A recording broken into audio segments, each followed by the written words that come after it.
علیکم. یہ اسلام آباد ڈنڈا برادر وردیاں سلائی ہوئی ہیں، کسی کو نہیں معلوم تھا. یہاں تو کوئی ذرا سا تھانے کے آگے سے ادھر جائے مار مار کے ہلاک کر دیتے ہیں.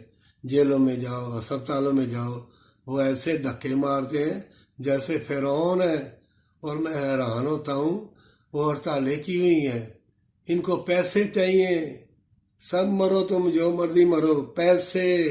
بلکہ ان ملاوٹ والے جو چیزیں بیچ رہے ہیں، یہ ڈاکٹروں کو پیسے ان کو دینے چاہیے. ڈاکٹر صاحب یہ لیجئے پیسے، ہم دیتے ہیں، کیونکہ ہم بیمار کر کے تمہارے پاس بھیجتے ہیں، اور پھر یہ دوائیاں بھی 2 نمبر دیتے ہیں، اور پھر ہڑتالیں کی ہوئی ہیں.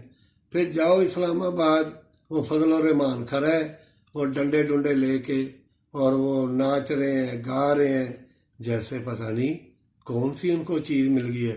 اللہ کے غضب سے ڈرو، اللہ کے قہر سے ڈرو، اللہ کے عذاب سے ڈرو. یہ اس طرح انسان ناچے نوچے کی طرح حرکتیں کرے، وہ اللہ کی بارگاہ سے خارج ہے.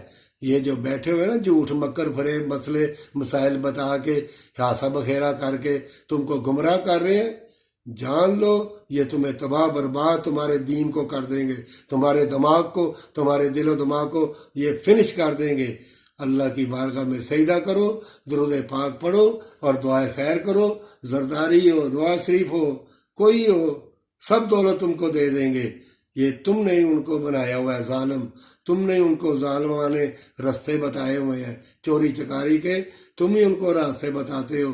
پھر وہ تمہارے ہی دشمن بن جاتے ہیں، بلکہ وہ اپنے ہی دشمن بن گئے ہیں. پلیٹیں کم ہوگی، تھوڑی پلیٹیں اس نے لوگوں کی کھائی ہیں، وہ پلیٹیں کم ہوگی، وہ ہو گیا، وہ پھر دوائیاں کھاتے کھاتے پھر دل گردہ تباہ برباد ہو جائے گا. پھر موت سے پہلے موت آ جائے گی.